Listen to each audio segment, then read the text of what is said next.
আসসালামু আলাইকুম, সবাই কেমন আছেন? আজকে আপনাদের মাঝে নতুন একটা রেসিপি নিয়ে এসেছি। মুরগির পা গিলা কলিজা ভুনা রেসিপি। এখানে আমি জিরা, তেজপাতা, এলাচ, দারচিনি দিয়েছি তেলের উপরে। এটা ভাজা হয়ে গেছে, এখন আমি পেঁয়াজ দিয়ে দেব। পেঁয়াজটাকে ভালো মতো ভেজে নেব। এখন আমি দিয়ে দিব আদা, রসুন বাটা, লবণ। ভালো মতো এটাকেও ভেজে নেব।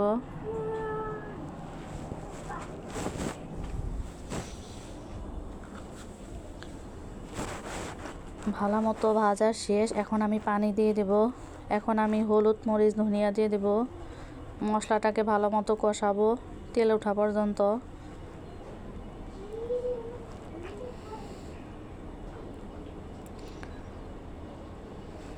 কষানো শেষ, তেল উঠে গেছে। এখন আমি দিয়ে দিব এগুলো পা গিলা কলিজা মুরগির মাথা।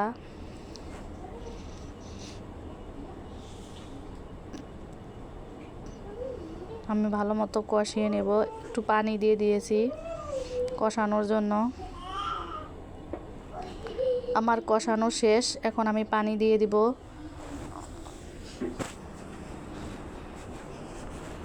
এখন আমি ঢাকনা দিয়ে ঢেকে দেব।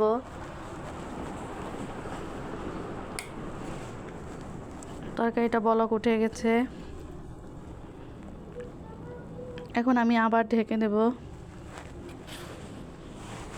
আমার রান্নাটা প্রায় শেষের দিকে। এখন আমি জিরা, গরম মশলা গুঁড়া দিয়ে দিব।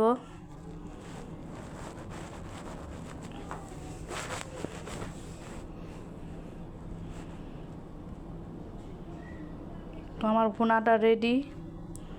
এভাবে আপনারা বাসায় ট্রাই করে দেখবেন। রুটি, পরোটা সব কিছু দিয়ে, পোলাও ভাতের সাথে খাওয়া যায়। তো আমার রেসিপিটা আপনাদের ভালো লাগলে আমাকে ফেসবুকে ফলো দিবেন, ইউটিউবে সাবস্ক্রাইব করবেন। সবাই ভালো থাকবেন।